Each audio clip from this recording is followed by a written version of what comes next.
Live by Live has all of your favorite music, and you can listen for free. Whether you hit play on one of our hundreds of curated music stations or create your own custom artist radio station, you'll find the music you love on Live by Live. Visit livexlive.com or search LiveX Live in the App Store or Google Play and listen for free now. Hi, this is Jenna. And this is Kelly. And you're listening to ODFM. This episode is One DJ from Murder.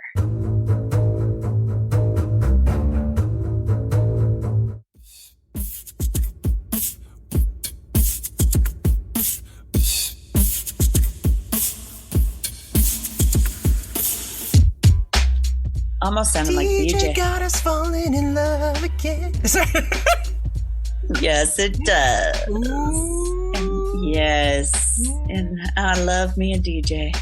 So you obviously know this as well as most of our listeners, but as long as they've been longtime listeners, but they might not know. I grew up in rural Wyoming.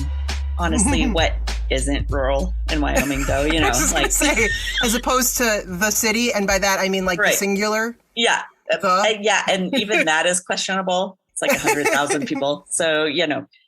But in Wyoming, there's always an abundance of country music, Wrangler jeans, and chewed tobacco, baby. Yeah, and somehow growing up in that environment in the 80s, I was a little odd or offbeat, because I didn't like any of those things. Mm-hmm. Yep, for sure.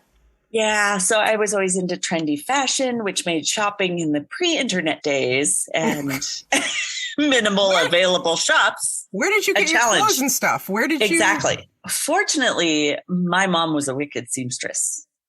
So I had her whip me out some mad fashion. And seriously, she is incredible. It wasn't like the regular homemade clothing you'd think. Mm-hmm. I had people like, where can I buy that? All the time. And I was like, you can't, bitches. That's awesome. Yeah. So she was really good at it. Thank goodness. Thank God. So, yeah, what would you have done? I know. I'd had to wear Wranglers and chew tobacco. In the little town I lived in, MTV wasn't available. And it was on purpose. They didn't want us to have it. Mm-hmm. What? Right. I mean, I'm so sorry. It was like Footloose. What? Like, you shouldn't dance. No. Did you at least have Friday night videos? What's that? Oh, Jesus. Okay. That was like on like a prime time channel, like Friday nights. I would stay up and watch that. Girlfriend. Oh my! I was watching all kinds of inappropriate videos by like third grade. Yeah. Uh-huh. Oh yeah. Yeah. No, we had none of that. So painful. So this was the height of music television, the 80s. Like Madonna, freaking. And you couldn't see any of it. Michael Jackson, nothing. So that just like freaking tore me apart. And I knew about it, obviously. I knew it existed. I wanted all the new and emerging music, but the radio stations in that area all only played either country or classic rock, which is another freaking thing I hate. I hate classic, especially like the 70s classic rock. Oh. So I have a confession, and I'd probably get some lashings from this from some fans, but I don't like country music. I've never liked country music. I know. And I mean, I grew up surrounded by it. You'd think it would infiltrate somehow, but it didn't. And there was a time when I even flat out hated it. I know. Don't hate me, but. Please don't stop listening to us. Whenever I'd go visit my grandparents who lived in the giant metropolis of Casper, Wyoming. Metropolis. They had access to MTV. So you know what this girl did? I pulled out all the VHS tapes and recorded all night long, every night. Stay there. Oh my God. Did you really? Oh my God. I could get some sort of exposure, you know, because I'm like, I need this. So when I was about 11, I heard a band that forever changed music for me. And I know that you'll know this band, Run DMC.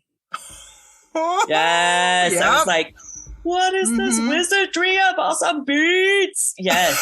So I was hooked. And literally, I still remember to this day that time I discovered it. I was like, oh my God, what is this? And to this day, Tricky by Run DMC is one of my very favorite songs. Uh-huh. And in fact, my youngest son recently started to learn all the lyrics, and he came up to me at dinner time. I almost shed a tear. He was like, Mom, this beat is my recital. I was like, oh, I think it's very vital. And you look at me. I nearly cried. It was amazing. Yes. And it meant so much to me that he learned to love the song I love. Oh my God. I know. So I'm sure you grew up with them too, but I grew up with the sounds of Run DMC, Beastie Boys, and other early hip hop. Feeling like I finally found something that your people was me, my people, which is hilarious because I'm a stupid little white girl. But it's very pasty white. Very pasty white, middle-class white girl from Wyoming with no idea of street life. Boy, were you their target audience. Right. But for some reason, I found a sound that was as unique as I thought I was at the time.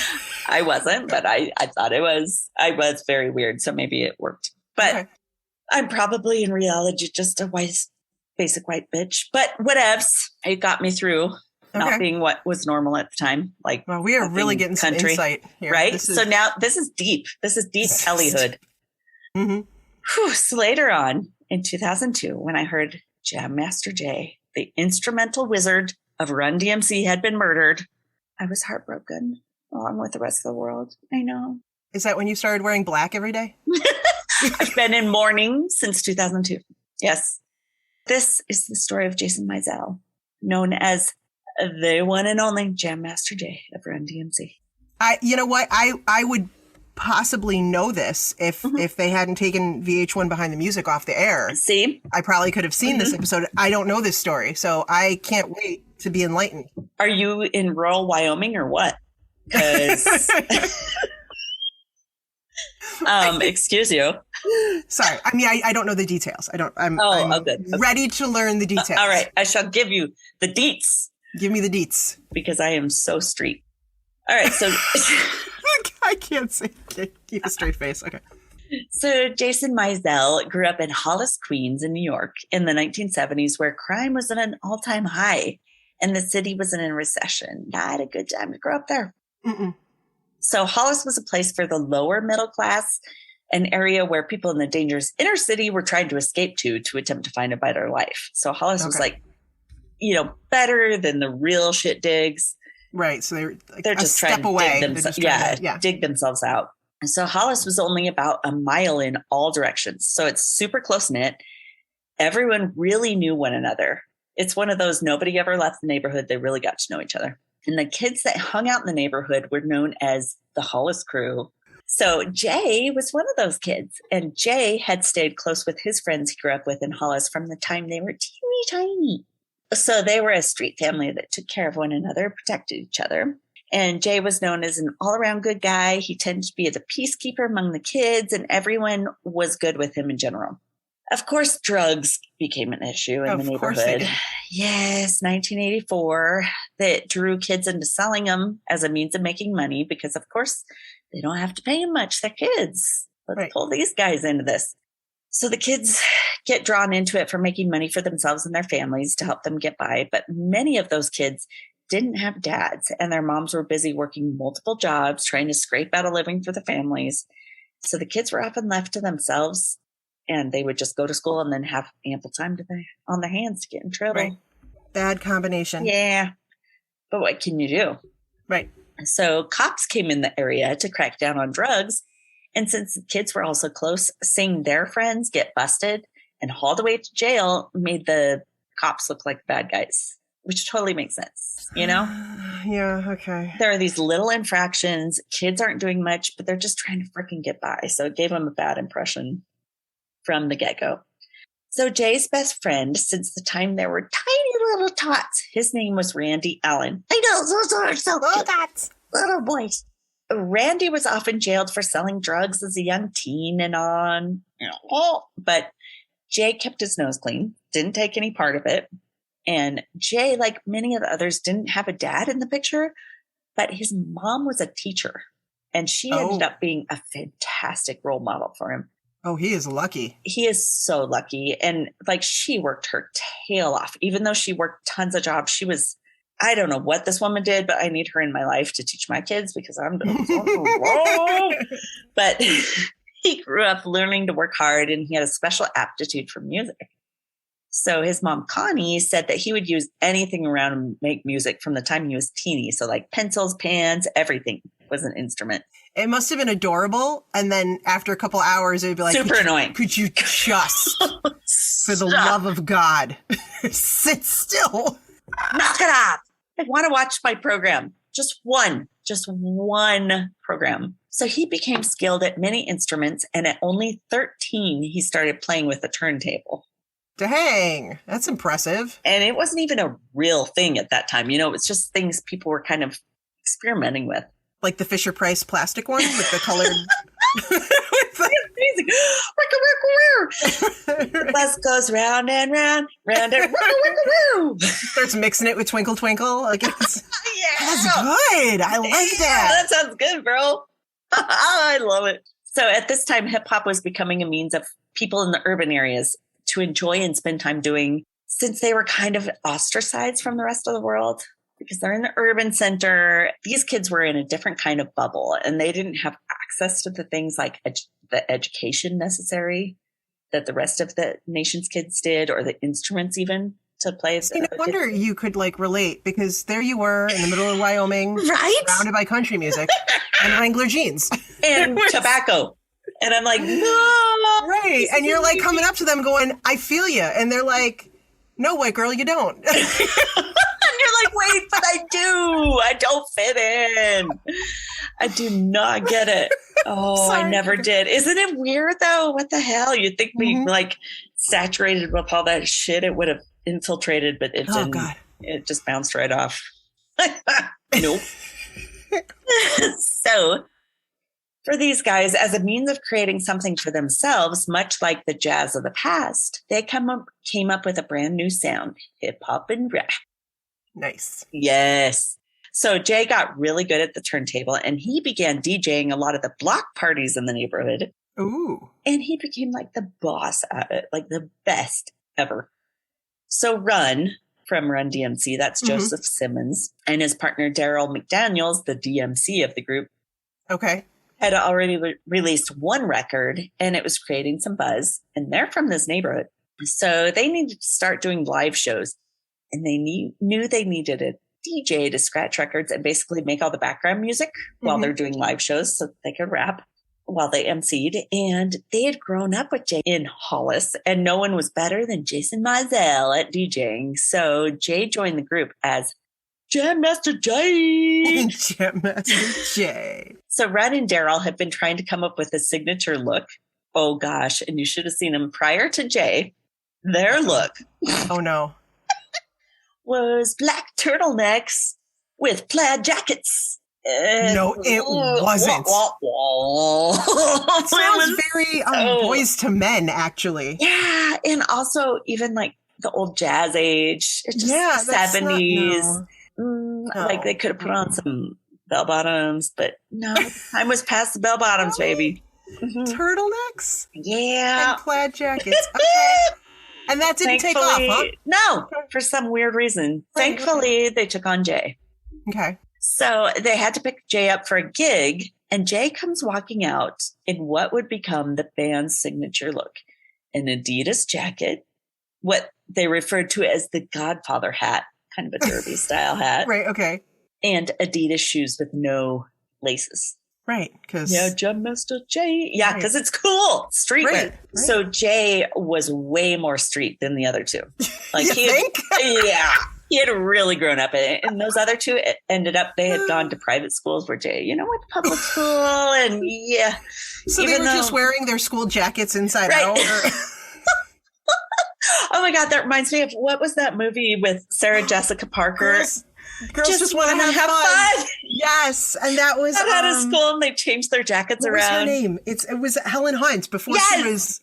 Yes. Before she was like Helen Hunt. Oh my God! And they did the dancing. Oh my God! I thought they were so cool. Loved that movie. And that was about this time. Perfect. Oh, which is funny. Yeah, when his style came out, they were like, "This is what we need to do." So, and it was what was popular and trending with the urban street style. So Jay brought on another layer of authenticity to the group, and that made them even more popular with the locals, which, the others couldn't quite hit because they weren't as street as Jay. So, okay. Also, Jay's style of DJing was the party style he grew up with, which was nothing that was like had ever hit the scene of mainstream. So the street DJ parties were alive and interactive. He brought it to the mainstream. It was like the ones where you see him like everybody crowding around the DJ and he's scratching records and everyone's dancing and cheering. That wasn't a thing before. Before it was kind of like concerts you'd go to and everyone's sitting there. Oh, so really? He kind of turned it into that. So it was pretty sweet. Oh, that's interesting. I didn't know that. Yeah. And the public totally ate it up. And the records were made for the streets and not the mainstream. And that's exactly what made them popular because they didn't sound like everything else, which is why I could totally relate because I'm so street. Streets of Wyoming. Yo. Are those streets even paved? Are they? Oh, they're all gravel. There's a lot of horses walking by. It's rough. Oh, God. It's ghetto. They weren't trying to fit into something that they would never fit into. They were the first band to get sponsored also by a brand. Can you imagine what that brand might be? I'm going to take a guess. It wasn't Puma. No. I do love Puma, but no. Adidas? Yes! It was Adidas! Because they were already repping them anyway, but they were the very first band to ever get that. So that was pretty That's sweet. They were also the very first band to do a rap rock collaboration, which hit the airways like a bomb. And I bet you could also guess that one. Do you remember? That would be Aerosmith? Yeah! I remember that video. It was so good. It was pure gold. And it opened up an entirely new audience for the group, which was white people. And the funny thing is... You mean the rest of them? Because you were already there. But the funny thing is I did go to an Aerosmith show and they played that song. So okay. Run DMC did not come out and that made me very sad. But I'm sorry. Yeah. Jay was the type who shared whatever he made. He bought his entire family anything they needed. Wow. And he was a Santa of sorts in Hollis, Queens. I know, he was the giver. Where most people would leave, he stayed. He set up his childhood friends with jobs along with the rap group. So he'd hire them as bodyguards. Wow. He'd hire them to do, food, catering, whatever. He'd bring them all on board. So instead of just giving them some money, he actually gave them... He gave them a future. A means, yeah. Totally. Damn, that's nice. He was smart. So Randy Allen, so I've mentioned him, he was Jay's lifelong best friend. Mm-hmm. By this time, he had lived a pretty rough life. He'd gotten into trouble for robbery and petty theft. And after 1988, Run DMC faded in popularity as gangster rap became more prominent. Oh, right. Yeah, Public Enemy, all those kind of started coming up. But Jay really wanted to stay involved in the hip hop world while helping others in the Hollis community. So even though Run DMC wasn't quite a thing anymore, he started JMJ Records and became a producer. Okay. And even though he's now like well off and famous, he didn't put his studio in Hollywood or Manhattan like other record producers. He put his studio in the heart of where he came from and the people he felt needed him most, which was Hollis, Queens.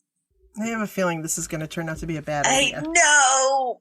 I just have this bad feeling. How do you know? I don't Is it like because of the type of stuff we talk about? I know. Yeah, because this is not Behind the Music podcast. No, it's not. But guess who Jay discovered? Who? 50 Cent. Really? He was the one who discovered 50 Cent. So Didn't it's pretty know that. sweet. I know. So he brought him up in fame. But so Jay had 3 kids and he was surrounded with family, all of whom he helped financially. Mom, brothers, sisters, everybody he helped. And he never let his fame change him. And that made him more endeared in Hollis. So like everybody who had always loved him growing up, he's even better. Like, wow, this freaking guy made it, and yet he's still here among us. Still there, still giving back, still didn't run away, didn't leave everybody behind. Wow. Doing all the things. So he opened up his doors to nearly anyone remotely close to him who needed a leg up. Again, I get a bad feeling. Right? This kind of reminds me of your lottery guy. God, a little bit. right? A little bit. Yeah. So on Wednesday, October 30th, of 2002, so night before Halloween. Oh, God. News reports blew up with the news of Jam Master Jay having been gunned down in his own Hollis studio. The no, not the queefs. That would be wrong. The queefs. Who's queefing? Put away. Let's stop queefing. Tell me he didn't sign them. That's a terrible band. That's a horrible band. God. That's almost like the Teaches of Peaches. Have you heard Peaches? What? Oh, you might have to look her up. Oh, God. I love her, actually, but it's very inappropriate. Oh, okay. I don't know why Queefs reminded me of Peaches, but it did. I'm not even going to go there. Look up Peaches. Anyway, the streets quickly filled with his friends and family, desperate to find out if Jay had survived the shooting. He did not. Daryl, from Run DMC, arrived at the scene quickly, and he knew the news was true when he saw members of the hardcore rap group Public Enemy outside the studio weeping. Oh, God. I know, these hardcore dudes are all outside just bawling as they saw his body get taken away. Oh, God. So all of these tough guys reduced to tears at the loss of such a truly great person who had affected all of their lives. And he had been described as something of a father figure of Hollis. So I watched a Netflix documentary about the murder. And Jay's mom, oh my God, I loved her. She was so great. She is like this strong, candid woman, like so down to earth. And you could see where Jay got his giving nature from. So, I loved her. How old was he when he was only killed? 36. Oh, he God. was young, 3 kids. So Jay, this is another crazy thing. So Jay had been murdered just off of the busiest street in Hollis, which I'm sure you've heard of, Jamaica, Queens. Everybody's heard of Jamaica, Queens area. And it has a police station across a parking lot and a street away, like really close. And there were 5 people in the studio with him when he was killed. Mm-hmm. This is like Tupac. Like, on the street. How does nobody know? How is it not? Yep. Okay. Very familiar, right? I knew you would totally relate to a lot of stuff. Oh my gosh. I am digging this. I love any of these background stories. Like, Eric will put on like some random jazz musician, something that he'll find a documentary on, and I'll be like, oh, what is this? Whatever. So they were married then? Okay. And then... You love the backstory. I thought, and he was like, shh. Yeah, I want to hear the story. Wait a minute. This is like freaking soap opera. I get all into it, right? Yeah. Okay. The studio was outfitted with security cameras. And after the murders of Notorious P.I.G. and Tupac, both unsolved murders to this day, and now Jay, the consensus on the street was that the police didn't care about them and that they had the opinion of, quote, let them die and kill each other. Well, I wonder where they got that idea. Right. I mean, I don't understand how these people who are famous and surrounded by people right. in public. Why is it not getting solved? I don't.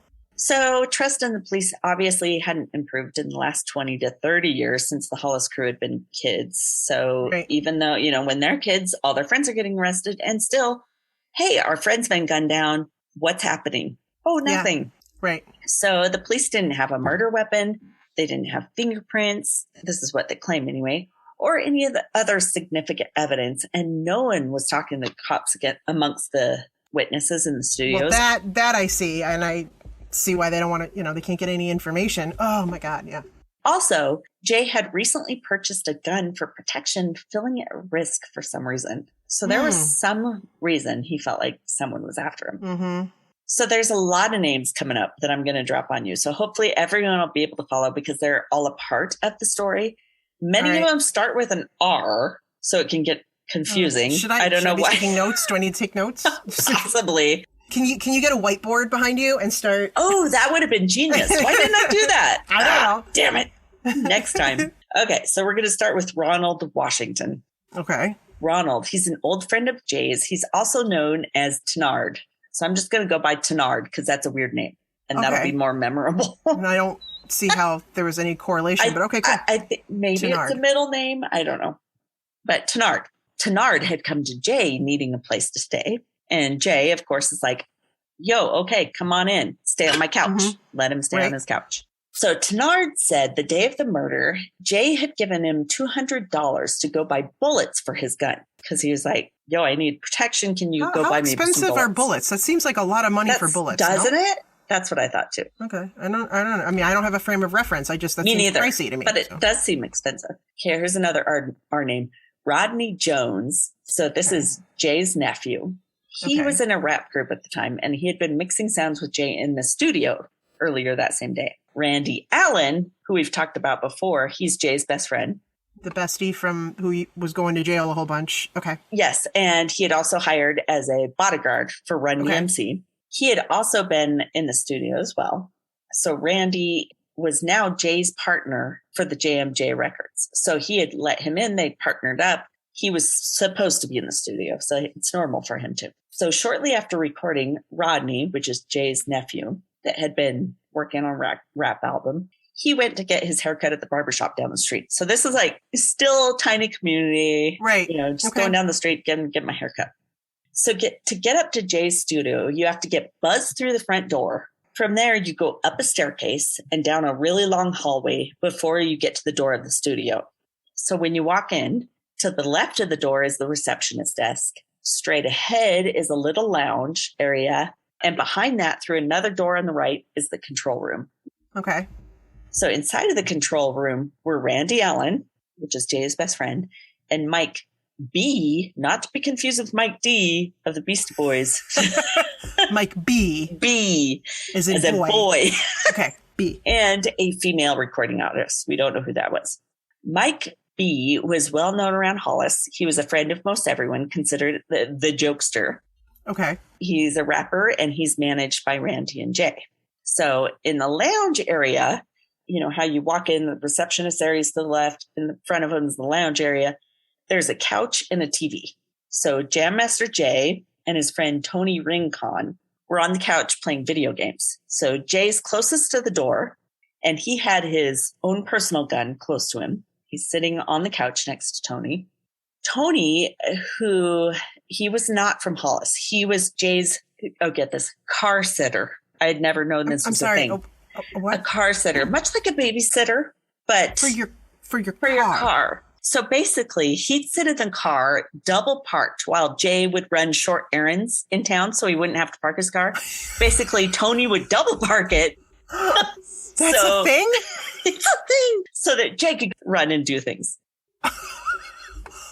Isn't that hilarious? Okay. So Tony, a little background on him, he's not known as a gangster or a fighter at all. He's just a worker. So he's a guy who needed a job, and Jay was like, I'll make up something for you. Yep. You're my car sitter, and you can come play video games with me on the couch. Not a bad gig. Okay. So Lydia, so we finally got a girl's name, Lydia High.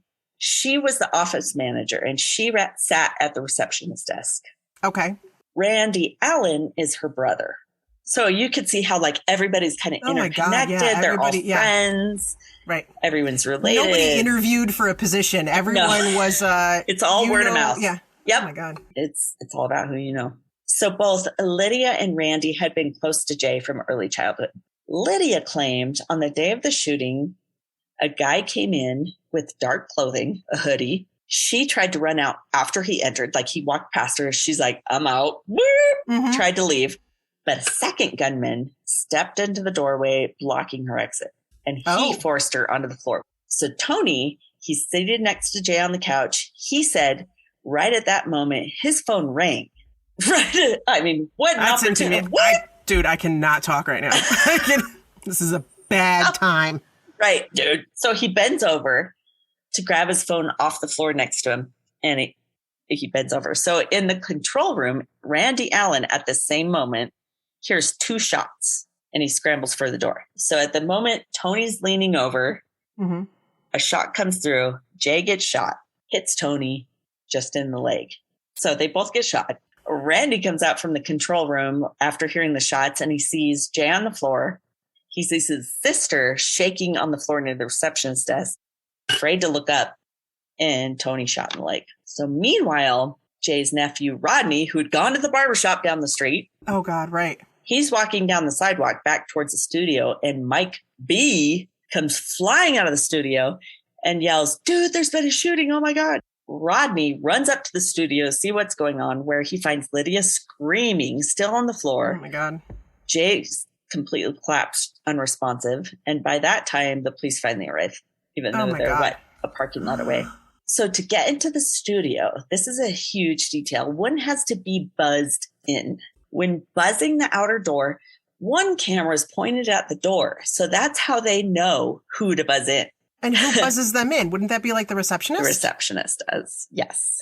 So recordings last 24 hours and were subsequently recorded over the next 24 hours. So the other cameras that are in there are down the hallway leading to the studio. There should have been cameras all over. But police said when they watched the tape, it was all an old recording from weeks or even months before. This is the wrong day. Something is weird. Someone changed out the tape. So the manager of the studio thought someone must have switched out the tape because he would check periodically to make sure it's working. Well, yeah, I'd hope somebody would. Job, yeah. Lydia had buzzed someone in, probably someone she knew, or that expected to be there. Yeah. And police said she claimed she didn't know them.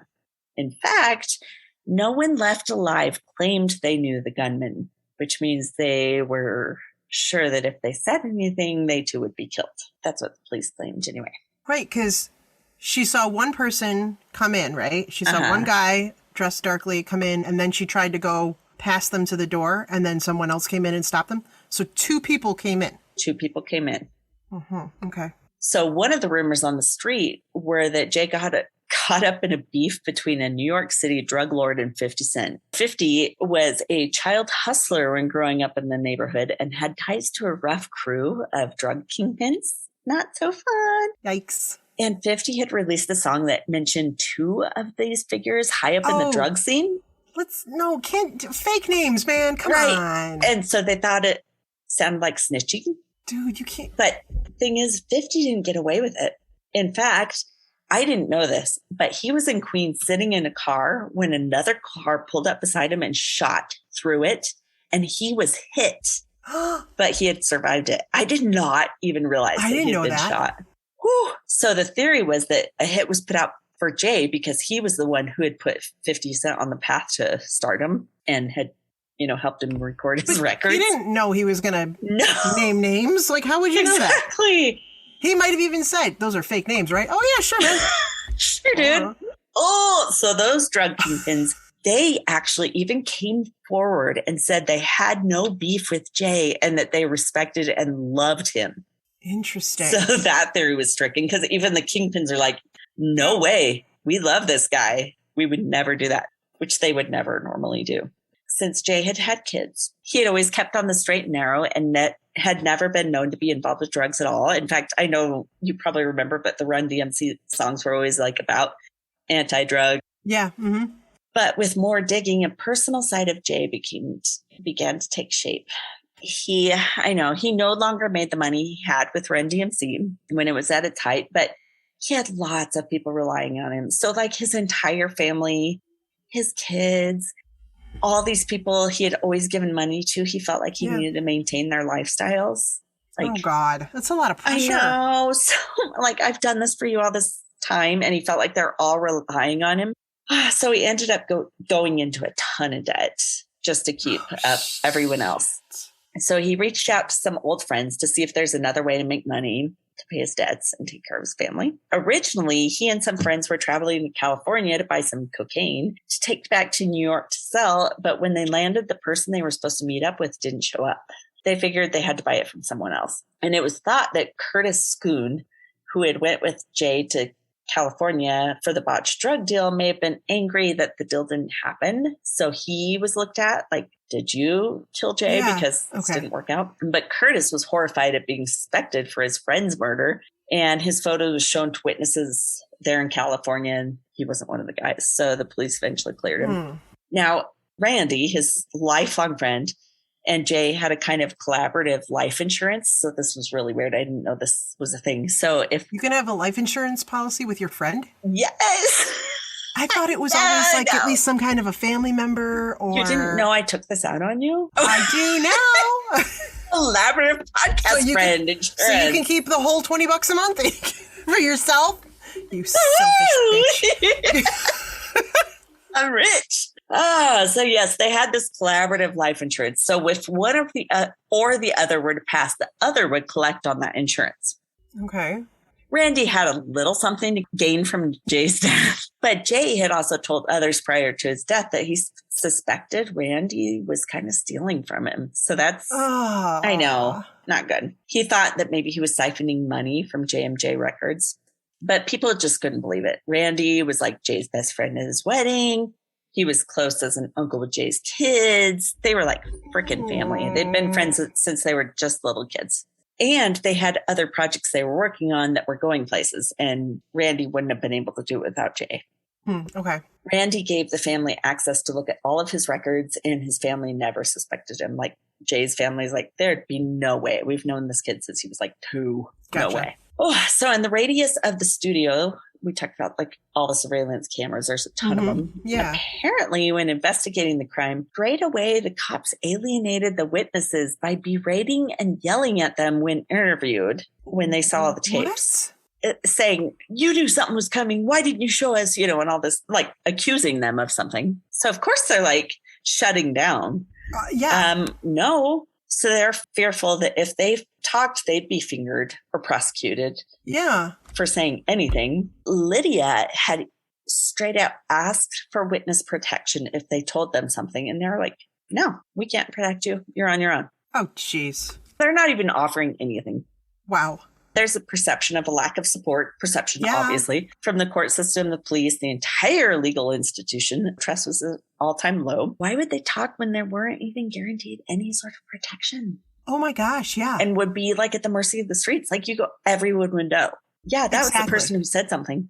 Right. And here's somebody who was well protected and surrounded by people who was shot. So, wow. And what do I matter next to him? Right, exactly. So months turned into years, and it seemed Jay's murder was going the way of Biggie's and Tupac's. Cold and unsolved. Randy was the one who started coming forward, and he was putting himself at risk. He started putting out info into the public to put more pressure on the cops to take another look at the case. He revealed what Lydia had actually told the police the night of the murder. Ronald Tennard Washington, remember Tennard? Oh, yes. Was the man she saw come into the room first. Ronald Tennard was the one Jay had let him stay at his house. So he was like, yeah, he was the one staying on his couch. He was the one that was going to be staying on his couch. Okay. Tennard was known in the neighborhood as a foul person, willing to rob anyone blind, no matter how close you were to him. Not a good guy. Not a great guy to have sleep on your couch. No, probably not. But Jay's so trusting. So he had known Jay since they were little kids. And in the weeks leading up to Jay's murder, he had regular access to the studio. And Tennard did go see Jay in the studio. And that was the guy, like, oh, yeah, he told me to go get bullets for his gun. Right. Yeah, right. But could it be he was just maybe placing himself at the scene in case someone had seen him in the studio? Could be. Yeah. Tennard was always one of the suspects police were looking at from day one.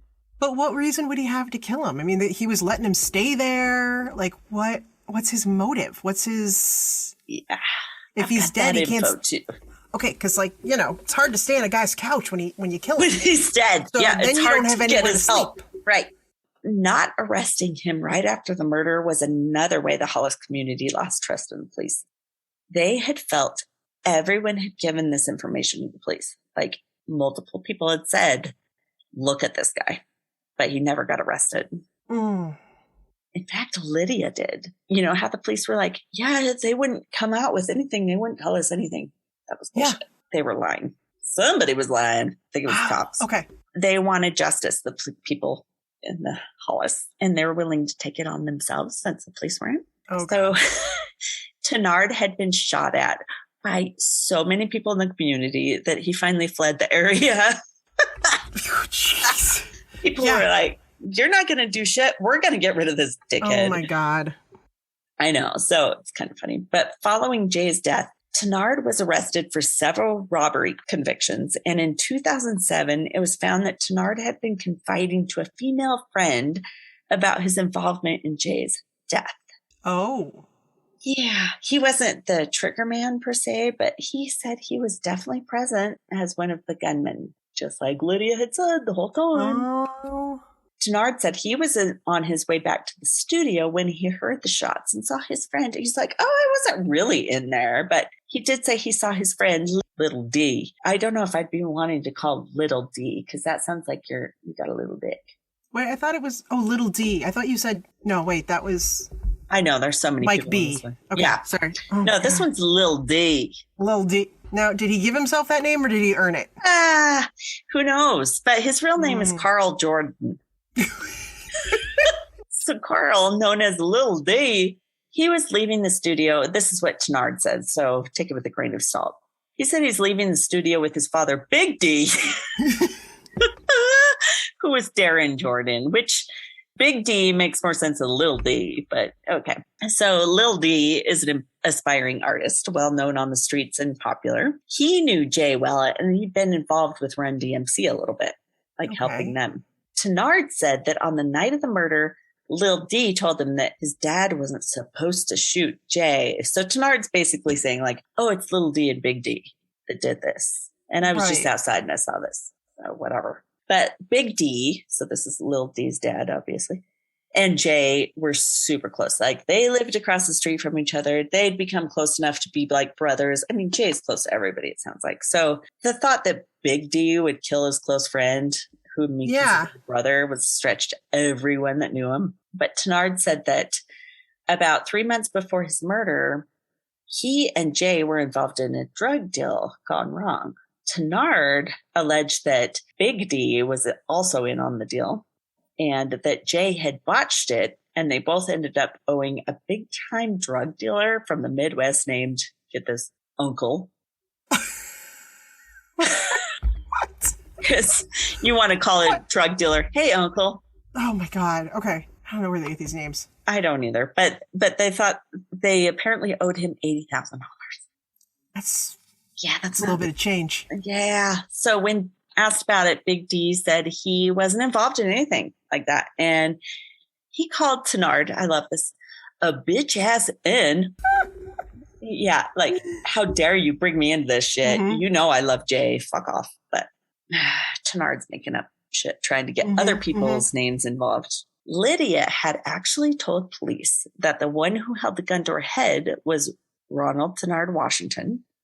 Okay. And Randy Allen had dropped another bombshell that the gunman who killed Jay had a tattoo on his neck. They didn't recognize him, but they knew who he was. Didn't recognize him except for the tattoo. A guy from the neighborhood with means and a reason and a neck tattoo was Carl Jordan, known as Lil D. Lil D. Mm-hmm. So Big D really wasn't involved. But Little D worked with Run DMC, you said? Yeah, a little bit, yes. And he was recording a little with JMJ Records. So I don't know if Randy didn't really know him, and mostly Jay did, and was kind of helping him get a start. Okay. So Randy had put himself out there to get police to do what needed to be done. He was like, this is bullshit. They're pretending that nobody's talking, and we've all told them everything that needs to be known. Interesting. 18 years had gone by, and nobody was arrested. God. Yeah. So Randy's like, this is bullshit. I'm going to do something. So I watched this Netflix documentary. It ended in 2018. And even at the end of this, everyone in the documentary is like, this is Lil D and Ronald Tenard Washington. They did it. I mean, everyone in the documentary is pointing towards it. Nothing's done. But finally in 2020, and I don't know if it was because of the documentary or because Randy just wouldn't let it go. In 2020, Tenard and Carl Jordan Jr., Little D, were finally indicted for Jay's murder. Oh, my God. So the indictment alleges that Jay had gotten 10 kilos of cocaine from a dealer in Maryland, probably Uncle. Jay, Tenard, and Lil D had an agreement to sell the coke on consignment, which I don't know how you do that. What? I know. So you must not have bought it straight out, but they were going to sell it with an extra fee and then pay it back. Okay. But they said that Jay had kind of cut out the two men out of the deal, probably because they were shady. And he's like, I'm just going to take care of this. So Lil D was charged as the shooter, while Tenard pointed the gun at the others in the room, which is basically what Lydia had said the whole time. But wow. Oh, my God. Apparently, Tenard was also named as a suspect in the murder of a former close associate of Tupac Shakur's. Really? So that's kind of interesting. It makes you wonder if he's kind of related to some of these others. So there's a ton of names. I know it can get super confusing, but I was just So year after year went by and the case remained open, but to a lot of the DJ's friends, family, and fans, it was an example of what a low priority the NYPD put on solving a murder of a Black victim from the hip hop world. In fact, they use this quote about there's some song out there that said, if you want to get away with murder, kill a rapper. Oh, jeez. I know. Which oh my God. freaking seems like it. But the fact that someone as famous and beloved as Jam Master Jay could be murdered in cold blood in front of a ton of witnesses, right, in the middle of a busy city, and the case could remain open for nearly 2 decades looked like evidence that police just weren't making it a priority. Wow. So, Jay's mom, who'd been featured in the documentary, who had named those 2 as potential suspects, possibly also helping nudge the police into investigating the case. His mom never got to see justice for her son. She died before they were charged. I know. That poor woman. The 2 charged with the crime face a maximum penalty of the death penalty, possibly life imprisonment or a minimum term of 20 years. They were both already in jail when they were charged. That's for other things, at least. Right? Before his charge of killing Jay, Tenard was set to be released from prison for his robbery charges in 2022. So he was almost there. He's starting to pack his bags. And he's like, yeah, I'm free. No, they're like, ha, ha, ha, ha, ha. No, we're finally doing something about this. Oh, my God. But that is the story of Jam Master Jay. And I'm glad they at least finally did something. Like, I cannot believe like Biggie and Tupac have never been solved. I have a feeling a ton of people know. Maybe it's the same situation. Well, maybe once these guys get convicted and hey, look, justice is served, and hopefully nobody is killed in the process. Right. Then maybe people will come out with answers. Yes, and maybe the police will reinvestigate those and not put away things that they're not listening to. Yeah. I don't know. Oh my God. It's really frustrating finding out it wasn't all these people just not talking. It was just they weren't doing things about it, Oh my God, that is so frustrating. And that Randy had to be the one I'm going to risk my freaking life to say something because... That's awful. Thanks for bringing me down, man. I know, you're welcome. Did you want to hear my sources? I really want to hear your sources. Everybody does. It's NewYorkDailyNews.com, NPR.org. Ooh. We're getting fancy now. We're getting fancy. TheCurrent.org. Pix11.com.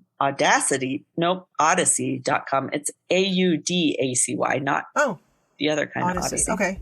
Cinemaholic.com. USAtoday.com. Netflix documentary remastered Who Killed Jam Master Jay. And Wikipedia. Yes. Of course. Of course. Wouldn't be a story. I feel like with every story, I need to just check with them. Just, Just, can I check to make sure you have all the same deets? Because, exactly. You might have something else. But it was a little bit of a confusing story because they have so many people involved. But it also shows how many people left. Him, so thank you. That was a great story. That was a good one. Plus, we got to know a little bit more about what makes Kelly so weird. Yes. Yeah, I was trying to make it more polite than that. Thank you. Kelly. Not fit in Wyoming. At the time. Awesome. My family all thought I was such a weirdo. Oh my gosh, that was awesome. Thank you very much for sharing that one. That's a good one. And you guys, you need to check out, we're going to have a live show. Yes. Well, we're going to try. We're going to try if enough people sign up. What's going to happen. Yeah. October 24th, I think it is. Yes.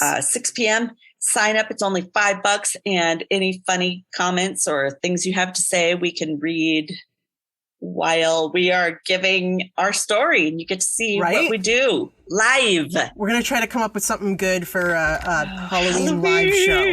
Yes. I have an idea for a story. Yes, if I can look it up and not be terrified up until you can do it. You can do it.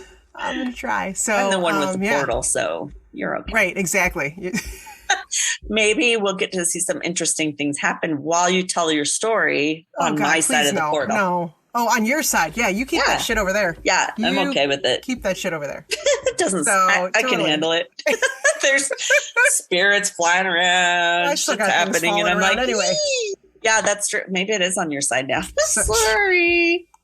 Thank you, everybody, for listening. Thank you for listening. Don't forget, mark your calendars for the 24th. We'll send out details once we figure out what we're doing. Details.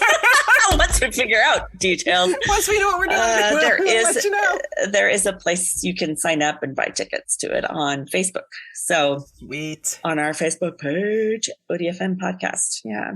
When we switched things over for that contest, we lost all of our reviews, so now it looks like nobody's heard of us. So if the four of you could go back and do your reviews again, that'd be sweet. That would really help us.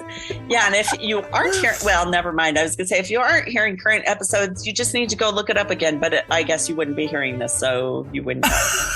True. I don't know. I can find them all now. I can find them on all the different platforms again. Good. I think we're okay now. Let's hope. That was a shenanigan. Right? Thank you, guys. We'll see you soon. Everybody. Bye. Hey, Oddies. Thanks for listening to another episode of ODFM. If you're a longtime listener, hey, we cannot thank you enough for your continued support. And if you're a new listener, thanks for giving us a try. If you like us, please drop us a like, subscribe, or rate us so we can share our stories with more people around the world. And if you'd like more information, like links to our podcast and socials, along with our Patreon fan page, those links are all on Linktree under ODFM Podcast. That's linktr.ee/ODFM Podcast. Side note, you guys, we're obsessed with fan art, and we love making things with it, like stickers for our fans. So if you'd like us to use your designs, send it to us at odfmpodcast@gmail.com. And if we use your design, we'll be sure to send you a sticker. Thanks for listening to another episode of ODFM, hosted by Kelly DeVries and Jenna Swanson. Production and editing by Kelly DeVries. Theme music by Eric Swanson. ODFM is a satirical true crime podcast for entertainment purposes only. The stories you hear are serious and true. The comments and opinions are not.